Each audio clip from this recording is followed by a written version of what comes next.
नमस्कार सायन টিউশন সেন্টারে তোমাদের সকলকে স্বাগত। তোমরা যারা যারা থার্ড সেমিস্টার মাইনর ইংলিশ আছে তাদের একটি টপিক পড়তে হবে জর্জ বার্নার্ড শয়ের লেখা আমস অ্যান্ড দ্য ম্যান।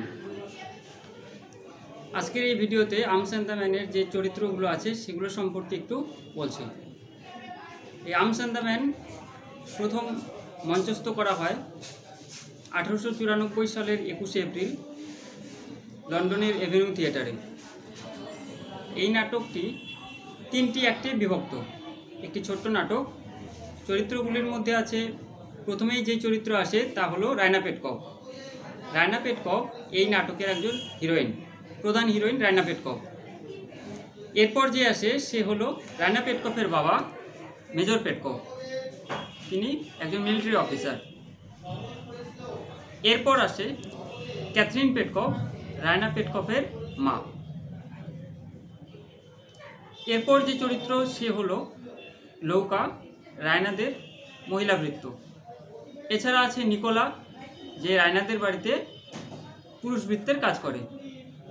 তাহলে এই যে পেটকভ পরিবার, এই পেটকভ পরিবার 5 জনকে নিয়ে গঠিত, যাদের মধ্যে রয়েছে রায়না পেটকভ, তার বাবা মেজর পেটকভ, মা ক্যাথরিন পেটকভ এবং 2 জন ভৃত্য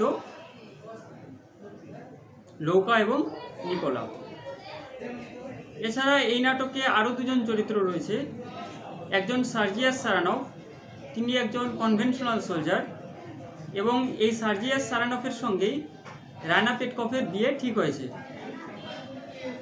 এবং সর্বশেষ যে চরিত্র সেটি হলো ক্যাপ্টেন ব্লুমসলি, তিনি একজন প্রফেশনাল সোলজার এবং এই নাটকের প্রধান চরিত্র।